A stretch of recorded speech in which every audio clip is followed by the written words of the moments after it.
Can NATO and the EU fill the void that's going to be left by American support for Ukraine? Hi, I'm David Debato, and you've just entered the No Delusion Zone. That is the question that we're going to talk about today. That and related issues with my guest, Gabrielius Landsbergis, the former Foreign Minister of Lithuania.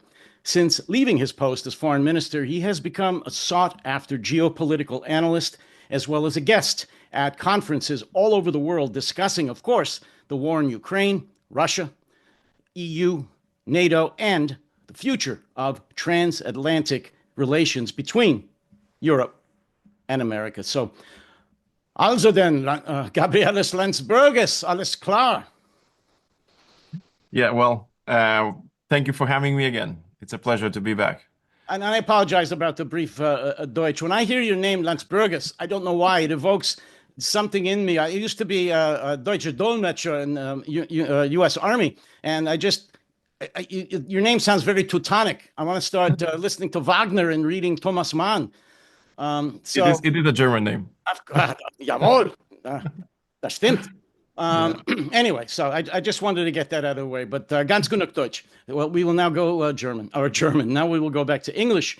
As I said in the introduction, it goes without saying that the major story is what is going on with American support or the lack thereof going forward for Ukraine. Before we even do that, as I said, you are the former foreign minister for Lithuania. What have you been doing since then, and what are you doing right now? What's primarily taking your time, and what are you up to?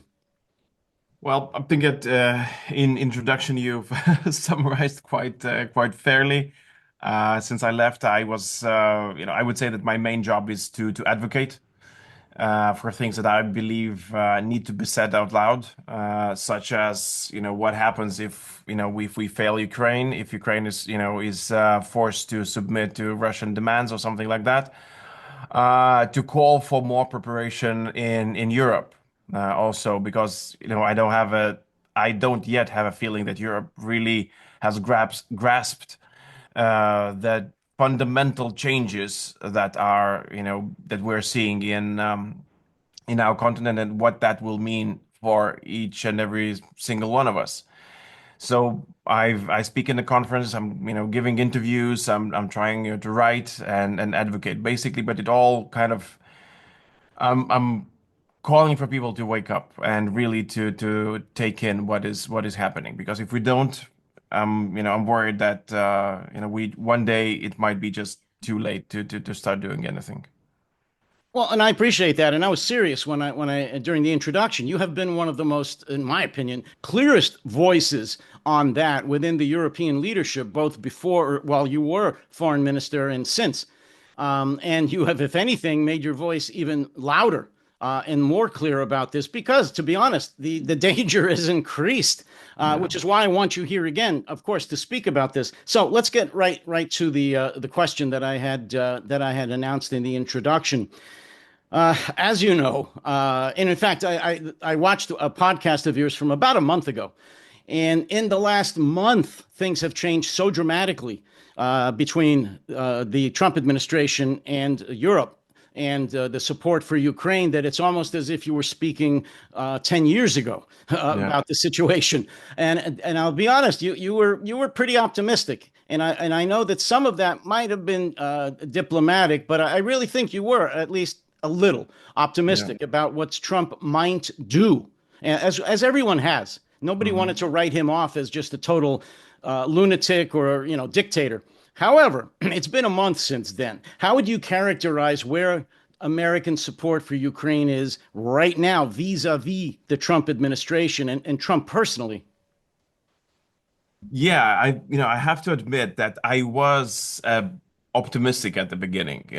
We've seen clearly the last administration. We knew what they can do, the limits of their assistance, and what limits it. We've seen how Russia intimidated the previous administration, and they were taken aback and limited then their assistance to Ukraine. So basically, and I wasn't alone in this part of the world who were saying, okay, look, I mean, if somebody could change the situation, it probably is the only person who could do that is Trump.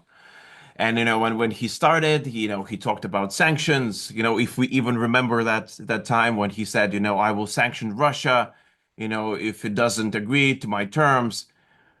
And I use that as an example because that sounds to me like, that a position of strength that US clearly has leverages on, or would be able to build leverages against Russia. Well, and since then, what we've seen leverages being used on Ukraine, intelligence removed, assistance stopped, then kind of it was resumed again. But it's a massive, massive pressure that has been put on a country that has been fighting a war for 8 years now and 3 years since the full-scale invasion. And honestly, I have not seen anything that would be even remotely put on Russia.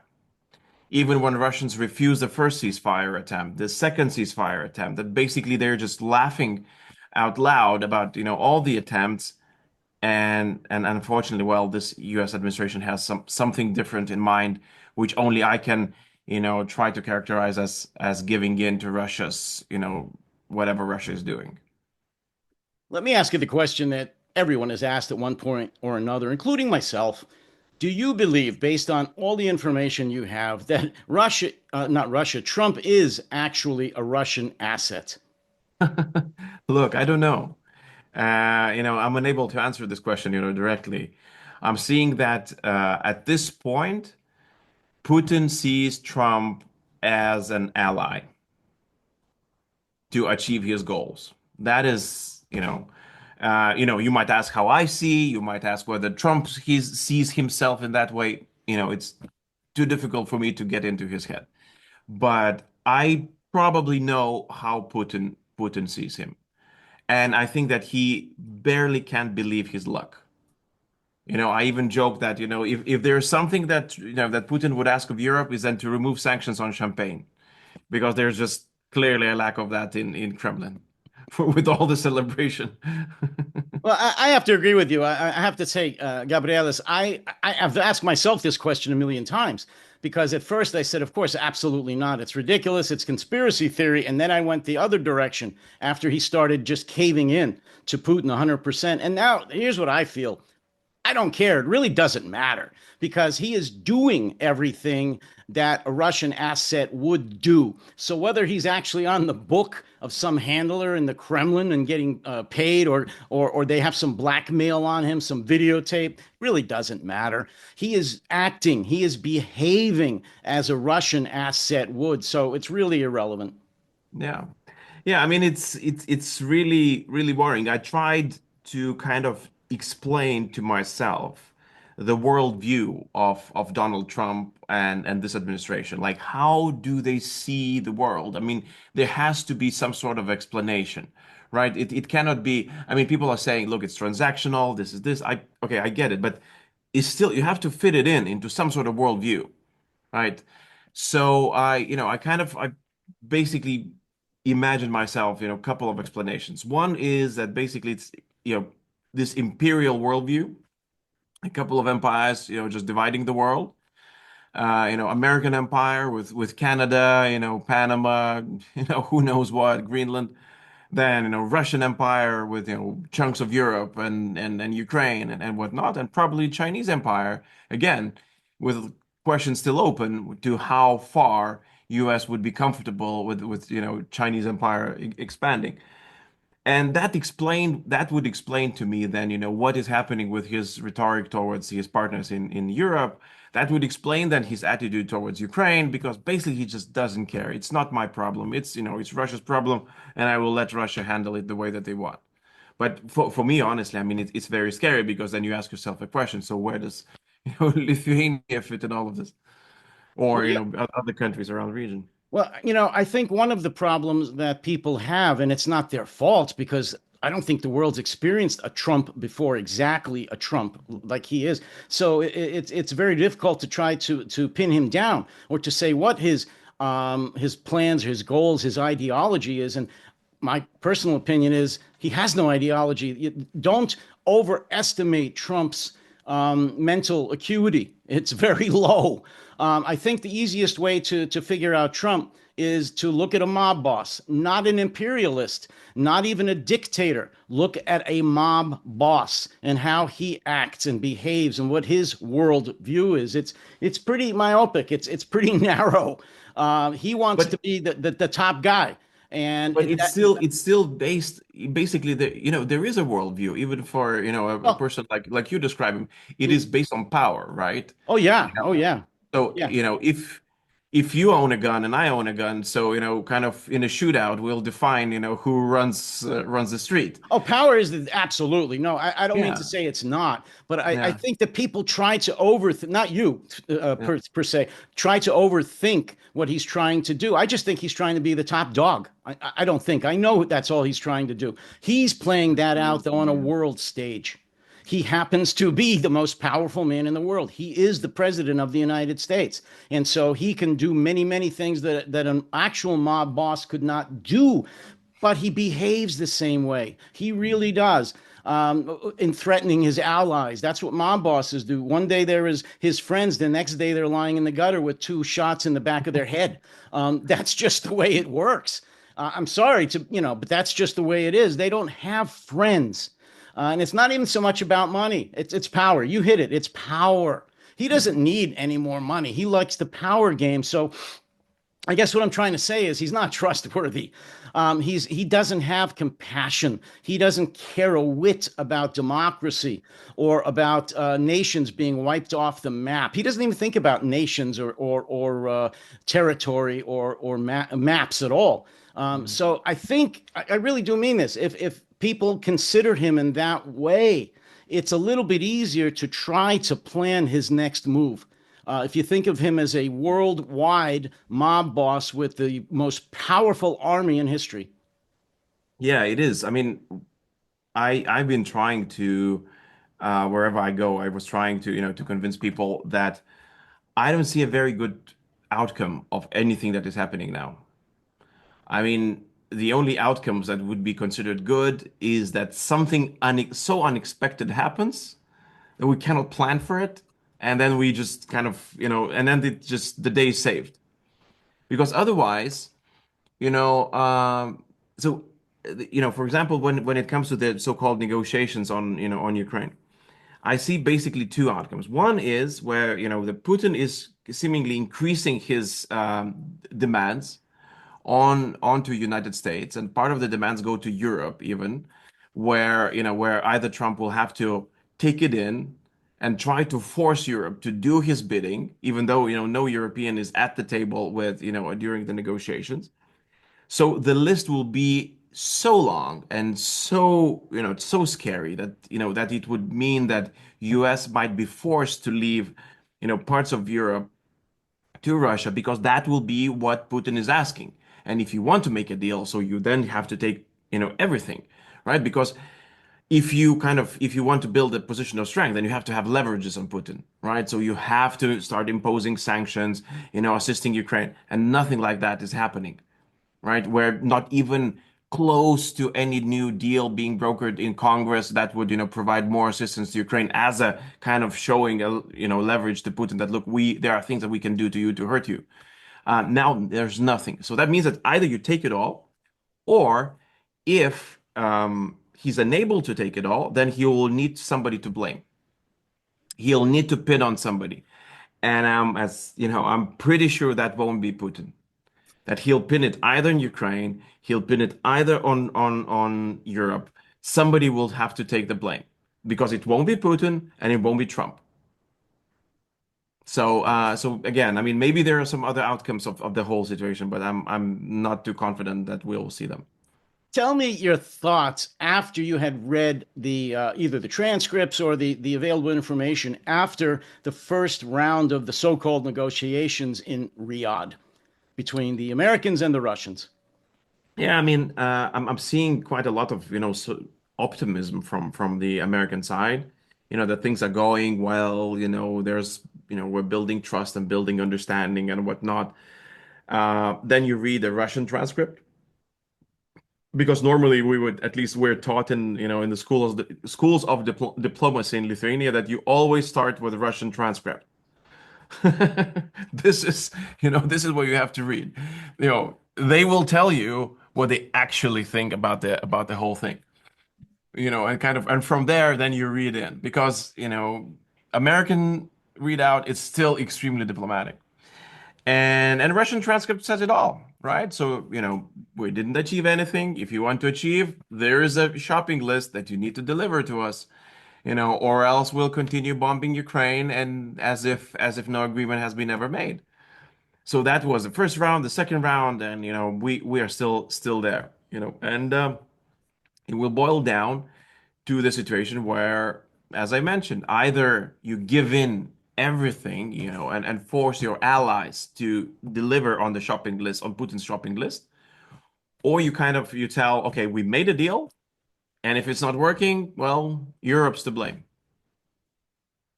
Did you ever meet or have any dealings with Marco Rubio in office? No, I haven't. I haven't. Honestly, somehow our paths did not cross when I Okay, was. I was just curious because I was wondering your opinion on Marco Rubio, Secretary of State, and as well as Michael Waltz, the National Security Advisor, and their performance in Riyadh and subsequently in Dubai and Turkey. What's going on with them? Do you believe? I'll just ask you, do you think that they're just parroting what Trump is ordering them to do? Because these are career anti-Soviet, anti-Russian Yeah. diplomats. They know what's going on. They know what Putin is all about. And yet they could not be more subservient to Putin and Lavrov if they tried. I mean, it could be, from a personal perspective, it could be a tremendously difficult situation for the people who do understand, as you say, what Russia actually is, and they're forced to say something else, right? You see Putin lying through his teeth, and then you have to say, well, he's a good guy, right? Because he painted a picture, and he said a prayer, on President Trump. So, I mean, people, I doubt that there are people who would believe what Putin is saying. I mean, I would really be surprised if Secretary Rubio is actually taking that for face value. I Well, would really if be that were surprised. you, if you were ordered by the Lithuanian president or anybody above you in Lithuania to do that in negotiations with Russia, would you do that or would you resign? Well, because it might be a bit different, because in my country we're talking about existential things. Right. So This is a fantasy question. It would never yeah, so happen in for us it Lithuania. would be like somebody asking to betray your country, Yes. Well, it's the right? same with us. Believe me. I Yeah, mean, well, for 80 years we have fought the Soviet Union and then Russia. People literally have died doing this. And so for these two clowns, excuse me, three of them, if you can count Witkoff, to do this is a betrayal, is betrayal of American values and history. So it's much more serious. I get you in Lithuania, any of the Baltic countries, any yeah, yeah, country yeah, yeah. in For the region, Eastern it's Europe. it's it's yeah, for the region. I mean, we remember, people who were in 1940s who went to Russia to sign agreements with them, right? Which basically then became the occupation agreements. And they thought that maybe they're buying some time. I don't know what was in their mind, but now they are in the very dark pages of our history and history books. Let me ask you this, and then we're going to move on to Europe. Um, Mhm. why do you think, after the history I just told you about a little bit, 80 years of American history fighting against communism slash Soviet Union slash Russia, the Iron Curtain, Warsaw Pact, why do you think it's been so easy, relatively easy, for Donald Trump and the Republicans to convince between 30 and 50% of the American public that Putin's a good guy and that Zelensky is a bad guy and that we've been supporting the wrong side? How is he able to do that to the American people? I love your perspective sitting where you are versus talking to some Americans. I think that it hasn't happened overnight. it hasn't happened overnight. I think that what you probably could call the isolationism of United States has started way before Trump, and probably even in, I'm not sure whether, it could be Obama's years, right? The, pivot to Asia, stuff like that. Basically, it did not reflect just the geopolitical thinking of the elites that were running the country that day, but I think it reflected a deeper mood of Americans. And Europe failed to see that for what it actually was. That there is a general retreat, and that retreat is, maybe it's coming because, quite fairly, there could be a group of people who would say, okay, but Europe was supposed to do more. It didn't do enough. And we did not, wake up when Obama was, turning the other way. We did not wake up when, during the first Trump. We did not wake up during the Biden's time because, oh, transatlanticism was back and, and he's helping Ukraine. But we were like, but it is different. It's already different. United States, even in Biden years, was different in Europe than you would have expected, like this Cold War, camaraderie, two sides of the Atlantic fighting off the communist threat, something like that. It was way different. And we just did not want to admit that the society is changing. And therefore, it is easier. It's way easier than for Trump now to use those arguments because they ring a bell.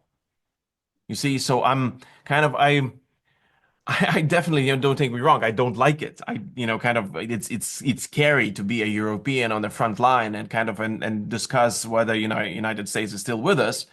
So but we should have understood what is happening earlier and be better prepared with arguments. Reach out to American society and tell them, a good story.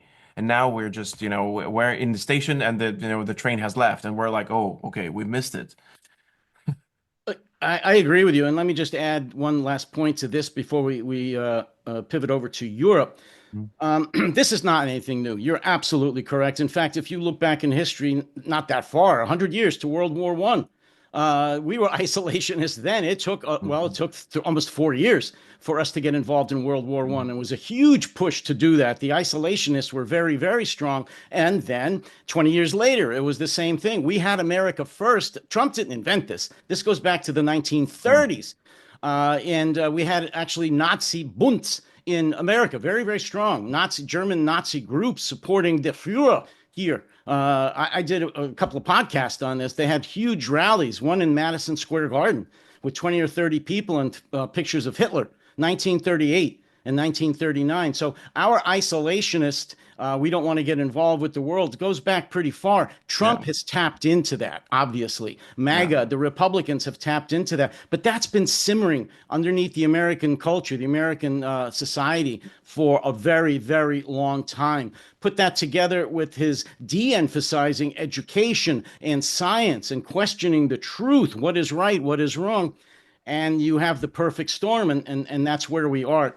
Completely different topic for another time, but it was relatively easy. He was the wrong person at the right time for him to do what he did. And if I was Europe, I'd be real scared. And I know that you are. So let's go to Europe right now and talk about that.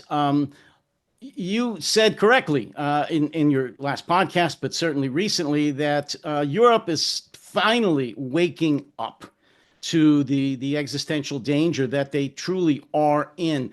How woke, and I hate to use that term because of MAGA, how woken up are the European leaders right now?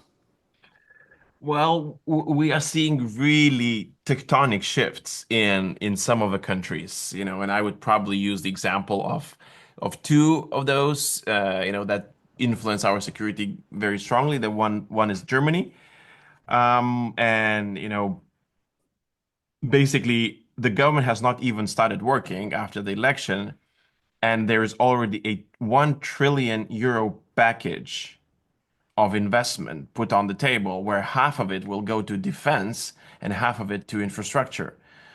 I mean, this is, for Germany, 1 trillion, that's a lot of money. Just to give you kind of something to compare it with. So during COVID, Europe, so all 27 countries have spent 750 billion euros. So that's a bit less, one quarter less than what Germany alone is planning to spend now, to catch up to the security issues. That is enormous. That is something that Europe has never seen in the past. Really, like I think, I'm not the economist, but I mean, I kind of have the thinking that this should be enough to wake up the sleeping giant, the industrial giant of Germany. And what they're saying, like really building up and not just buying stuff. They won't spend this money to shop around like, any smaller country would do, with a similar, I mean, with ambition. But they are really planning to invent, invest, and build themselves. So that is something that we have not seen. The second thing is Poland. A country of 40 million in Europe now, discussing, not openly, okay, carefully discussing, their own nuclear deterrent, training every single person, to how to wield arms in a 40 million, people country. Um, these sort of things, and spending, close to 5% of their GDP towards defense, which is alone is an amazing, achievement that they managed to do that and sustain it for several years. So this is what's kind of giving me some optimism that look, things are moving in the right direction.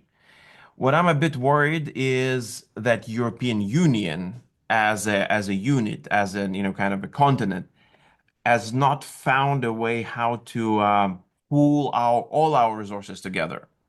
So that means that, we can rejoice about, Poland or Germany, but then again, what it would mean, imagine if 27 would come together and, and purchase together and build together. That would be even, the results would be even more substantial. But unfortunately, we're not there. European Union has not been able to find a recipe how to wake itself up. Let me make a statement and then I have a question as a follow-up to what you just said. What you're saying reminds me, you talked about a sleeping giant, and I can never forget the statement, true statement that was made by Tojo in World War II, the Japanese defense minister, after the Japanese attacked Pearl Harbor. The general staff was just, shouting "Banzai, Banzai." They were so happy about attacking America and destroying most of our navy. And he said, "Look, gentlemen, all you have done is to awake a sleeping giant and fill him with a terrible resolve." And that was true at the time. Do you think that that's something similar to that is happening in Europe with both the EU and NATO, or has the sleeping giant, is he still wiping the sleep from his eyes? Honestly, I mean, it's a good comparison. I've always had this question, and I've talked about this in the past. Like, what is Europe's Pearl Harbor moment? And I honestly would wish nothing more that what has happened already would be this moment. I mean, that we are already in that moment. That this is sufficient. Putin, don't do anything. We're getting ready. Like. We've heard the alarm and it's fine. Because if not, then what happens next could be very devastating. And I mean, if we're still waiting, if Europe is still waiting for something even worse to happen than we've seen now, then I'm truly worried about my own country. Let me ask you this. I am not, of course, an expert in the machinations, the policies, procedures, and so forth between the EU and also NATO, the Parliament, and all of that. Can either the EU and or NATO put together a credible policy, force, budget, whatever, without the unanimous consent of all of its members, such that it would be a credible defense to any conventional non-nuclear attack by Russia against Europe?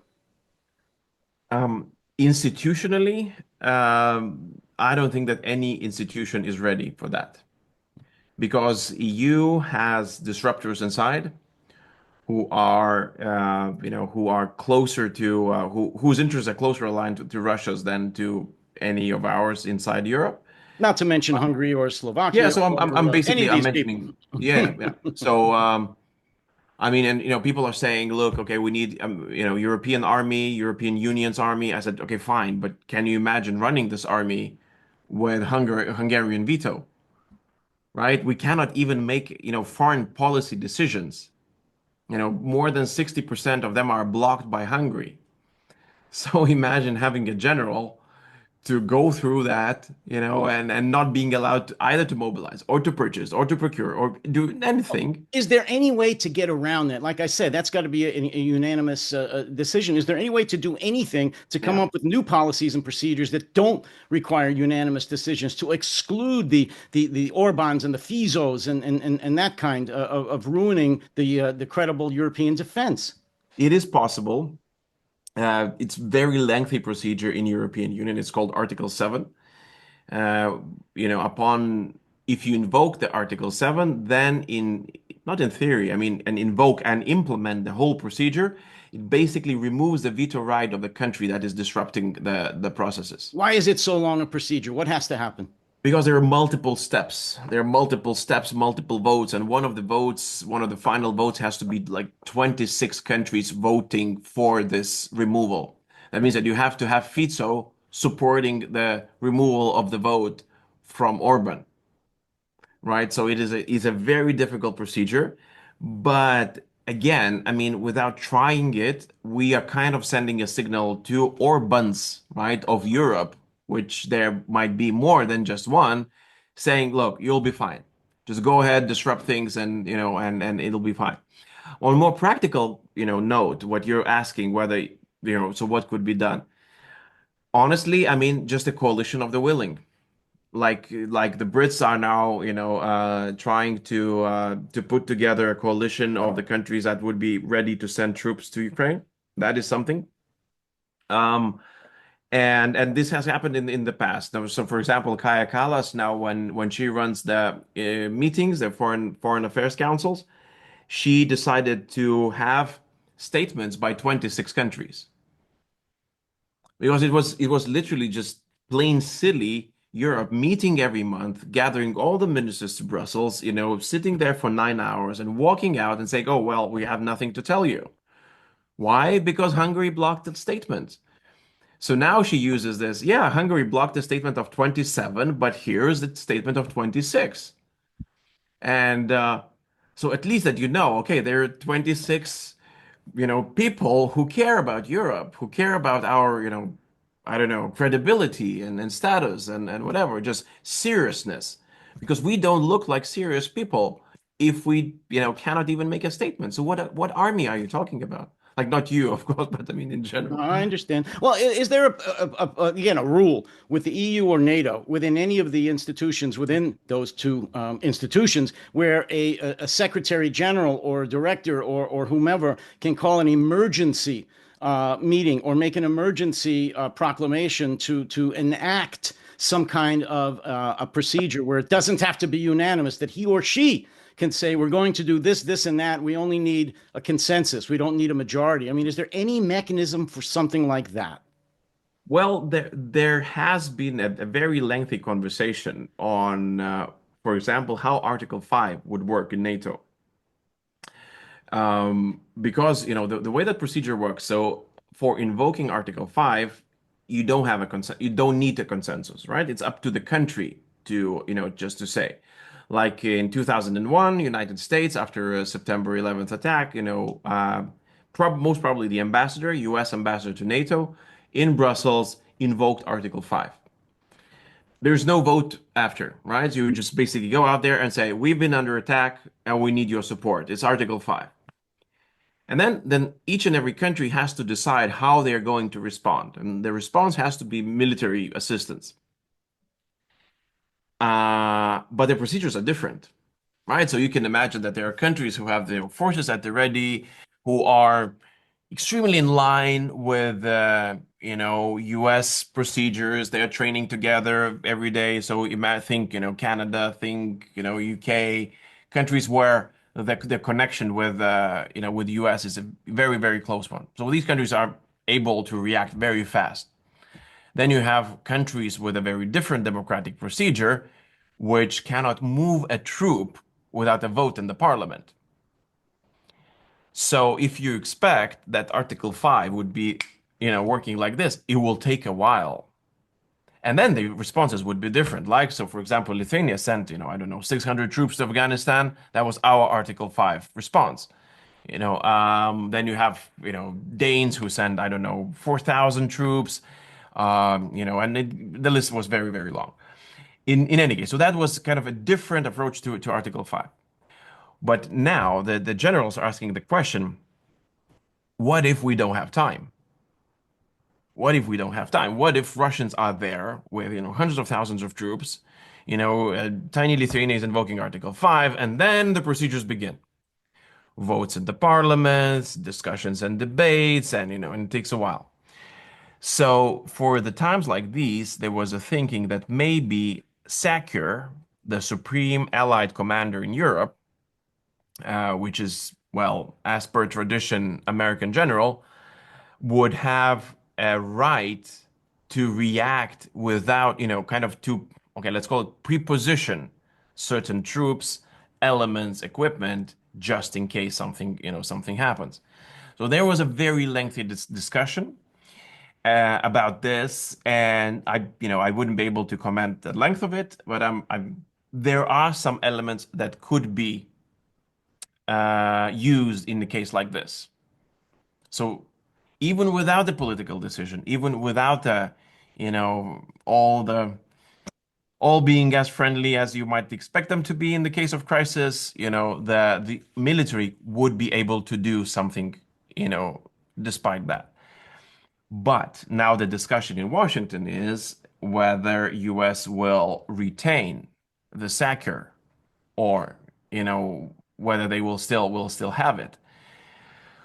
Which again then would change the whole situation, how how militaries would operate, how the plans would be implemented, and actually would put us in a way more dangerous situation. I believe you're right. I mean, what you're referring to is that the Trump administration has suggested, and I think will implement, removing or at least not having an American in Yeah, that position, which he's had since it was implemented, since it was created.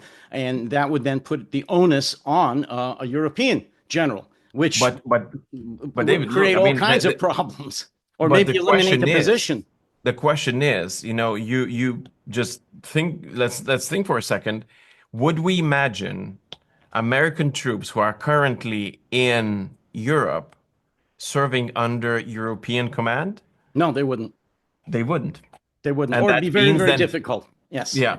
So it'd be very that difficult. means that if you remove the general, Well, then he most knows likely, this. He knows yeah, this. Well, again, I don't give him I'm not going to give him credit for that. He doesn't know it, but the people that know around him know it. And yeah, they want this to happen. The Project 2025 people. Let me ask you this. Let me get real specific. Because again, your credibility with me is very good, and I know you have your finger on the pulse of what is really, I think, going on in Europe. Soviet troops are massed on the other side of the Narva River, outside the small city of Narva in Estonia, and they're testing. They're testing, and they send over a small armored brigade over the bridge into Narva on the Estonian side. What does NATO do? well, first of all, it would be Estonians reacting. Mm-hmm. And Estonians are serious about this. They've trained, um, they've trained, they prepared, and they would be ready for something like this. They would be asking for help, for first response, from Finns, from Latvians, from Estonians, from Swedes, from Brits who are based also in Estonia. So that is for sure. I think that they would be able to, just to basically, obliterate, if it's a brigade size unit that is trying to infiltrate. but that doesn't stop there. The questions would go on. So, okay, so Russians say, okay, but this was, we were a firefighter brigade, and it was hostility. We wanted just to, to stop some fires because the forest was burning, and, we were worried about the people in Narva, so we decided to kind of to cross, and then we were met with, Well, fire. they got lost. They thought they were still on the Russian Yeah, side of the I river. mean, yeah, it was like, the, little green man in Crimea. Without insignia, and Putin said, they just bought it in the supermarket, the whole weapons and stuff. So they're not really aggressive, right? They just look like that. And that means that Russians saying, okay, look, but I mean, now we have to send some more, right, to investigate, what has happened. And this is where, troubles begin. And yeah, so this is where we would wait for NATO, allies, to mobilize and to support us. It just makes me cringe. And I'm over here, separated by the Atlantic Ocean, knowing that NATO, yes, there's tripwires there in Estonia and all the Baltic countries, Yeah. but they're tripwires. They are not fortresses. They are not there meant to stop cold a sizable Russian Mhm. aggression, a sizable Russian invasion. So it makes me scared. I mean, the fact that the NATO/EU is not preparing for defending, not just having tripwire troops there, a few hundred, but defending the obvious areas of encroachment by the Russians. And by the way, I just have to throw this in now. I should have said it at the outset. What is the current status of the search for the missing four American soldiers in Lithuania? Yeah, well, first of all, condolences to the families, who are still waiting for news. It's been almost 24 hours since the first announcements. There was no confirmation that they died, or what happened to them, because the whole area is very difficult, to look for, to even the tank itself, even the vehicle that, it's still deep in the bog. Could you explain for the viewers who very probably in America at least aren't aware of the circumstances? What happened? So there's a practice, a training, annual training that is taking place in one of the training, zones in Lithuania. Uh, the whole area is reserved for U.S. troops, where they are training together with Lithuanians, but that is an American zone. Um, Naturally, U.S. soldiers are very well aware about the risks and terrain and what is where. So it's very difficult to tell what happened. Normally, I mean, this part of Lithuania is marshlands. And now we're, first days of spring, so it's the land is very damp, and so the marshes are deep and and it's probably easy to be, sucked in, especially with a heavy machine. And it's on the Belarusian border, correct? Near It the is close to Belarusian border. Belarusian border. Yeah, it's one of the outposts, one of the training outposts that we have by the border. There are several more, but others are used for other purposes. So yeah, so yesterday there were announcements that and most likely they died, but then it was retracted, kind of because they are still being the search is still ongoing. So most probably the government wanted to kind of to wait until they do know what happened, for further comment. That is as much as I know. Well, that's just rife, that type of a situation for conspiracy theories. And that's Yeah. why I asked you, is how close it is to the Belarusian border? Because that's conspiracy theories are going to come up that they were shot, that they were kidnapped, that this was a Russian plot, that it's something, any kind of I conspiracy think theories. that But one I of the don't think one there's of the any re evidence of that. no, no, of course not. I mean, it is a very unfortunate uh, incident. Most probably is a very unfortunate incident that has happened, and could be one of the reasons why the government has delayed the comments, so that they want to be sure that they have all the facts on the ground, so that they would be able to comment it, with everything that they have. That would be my guess. Let me just say this for any of the American families that may be listening to this, or people that know the American families of these soldiers. That was a tank or an armored recovery vehicle, an M88. And it is possible. I'm not saying this is what happened. It is possible that they could have buttoned up, as they call it, and closed everything off because they're even able, under certain circumstances, to survive during a nuclear or a chemical Mhm. attack. And so, even though they may be under a bog, and it's been, like you said, about 24 hours, it's Mhm. possible that they could still be alive. At least that's the hope that I and many, many others have at this point. Yeah. So let's let's hope and see see what comes out. You mentioned briefly, at least, the fact that for the first time, in my knowledge or my experience, that countries like Poland and actually even Germany are considering the development of nuclear weapons. Why don't you talk a little bit about that and what must be going on for those two countries, especially Germany, to Yeah. consider developing their own nuclear weapons? Where's the world at when we're in this type of a situation? Yeah, I think one of the, I would say foreseen consequences of, of current US policy, of withdrawing or realigning, whatever you want to call it, is the proliferation, or at least thoughts of proliferation, right? So, we are faced against an aggressive neighbor, Russia, who has been waging war for a number of years, and they are a nuclear country. So, one reason why we believe we're safe or have been safe until now is also US nuclear umbrella or NATO nuclear umbrella. That means that, we are covered, right? So we are able to deter. If Putin starts to believe or think that this is changing, that US has no longer, European interests at heart, or, even practically, changing its posture, removing certain weapons and something like that, it is clear that we're exposed. Right? It is absolutely understandable that that we're exposed and people are starting to think, okay, so what would happen? And this is where you start hearing President Macron suggesting that okay, France has an independent nuclear program, and it would be considering to expand it on and make it European. And many countries jumped on the idea, and I think it's completely understandable why to start, okay, at least start the talks, discover the conditions under which what is needed, and then, how it would look like. And then after this, the Polish prime minister, I wouldn't say even between the lines, he was, it is clear to, it's possible to understand where he's taking this.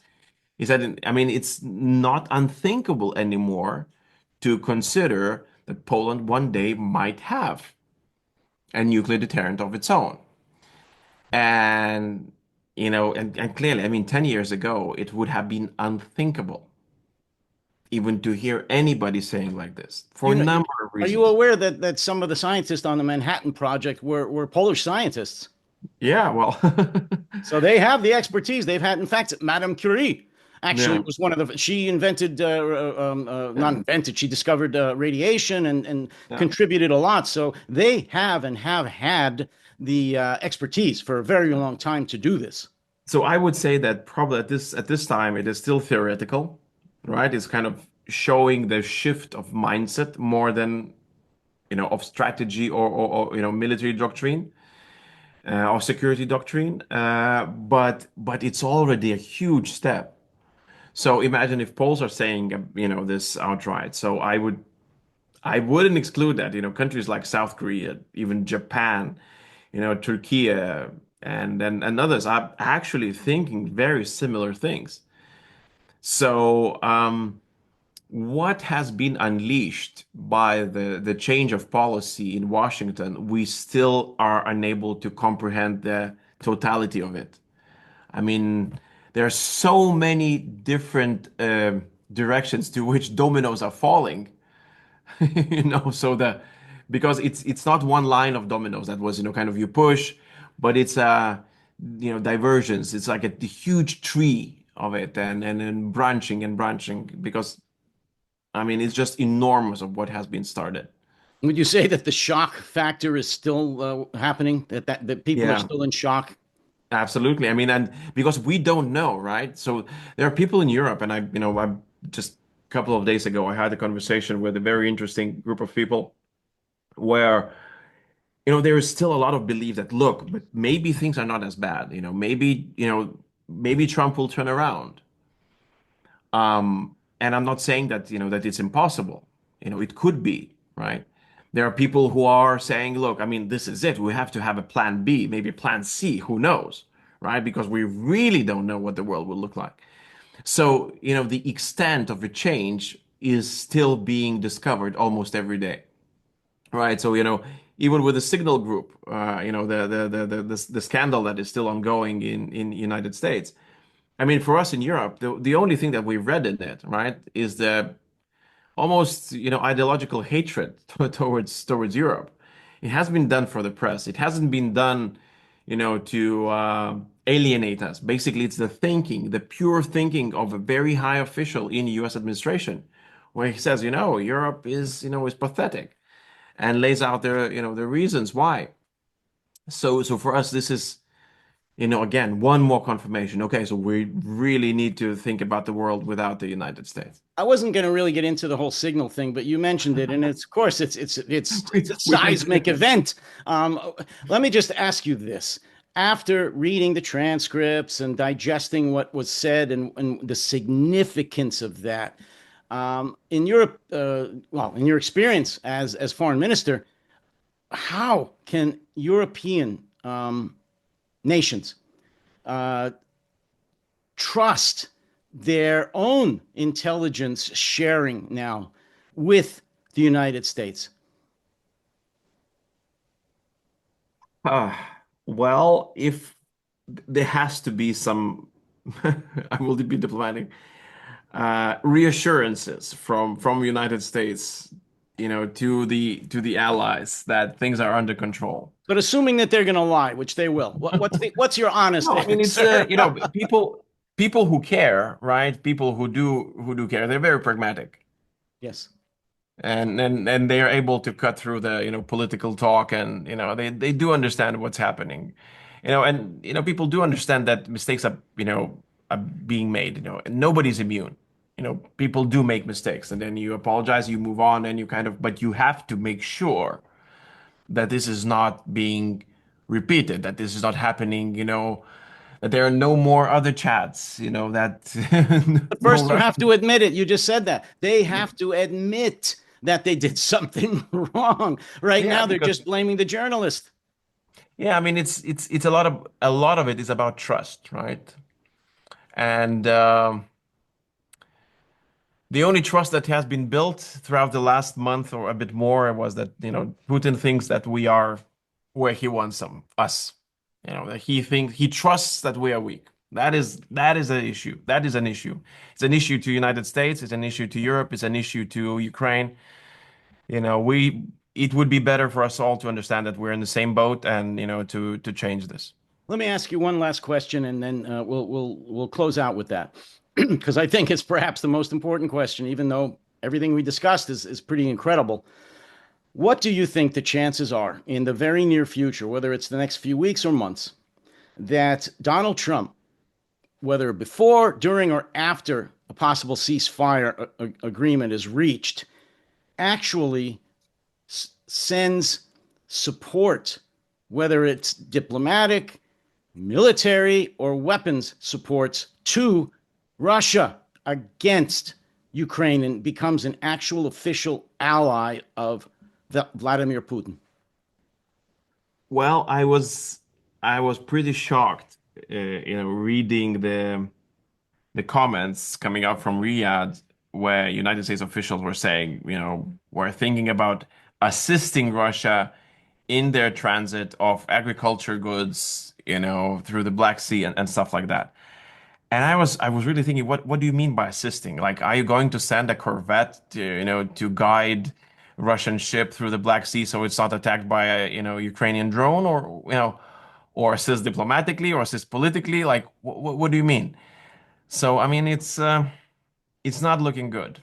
It's not looking good. And I hope that there are, handbrakes somewhere there who would not allow the whole thing, just basically become a one, one show where United States is basically just an ally of Russia. That would be something that I would not wish to see in my lifetime. I lied. One last question in closing, a follow up to that question. Very quick. Sure. If that happens, and I can't even believe I'm saying that, but if that happens, what would be the response of Europe, NATO, and the EU? In your opinion, you can't predict, of course, for sure, but what do you think? Honestly, I don't know. I've been doing a lot of thinking, and I hope that Europe would be able to.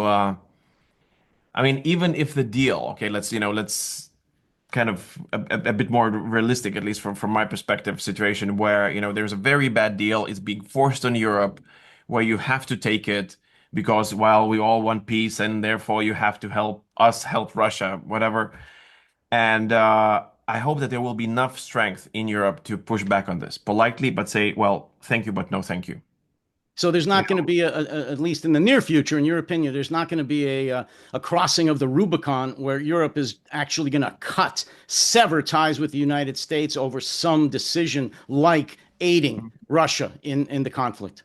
No, I think that, we are in a situation where Europe is still split. There are countries with their own interests and their interests are, more aligned with Russian rather than Ukrainian, or I mean, because for us, we see Ukrainian interest very much aligned with ours, right? If their independence is our independence, their border security is our border security because we have the same enemy. But there are countries who have different opinions. So for Europe to have a clear position will be a very difficult task, a very difficult task. And the only thing that I hope for is that Europe retains its dignity because we are at risk of losing this. And for me, it is extremely valuable.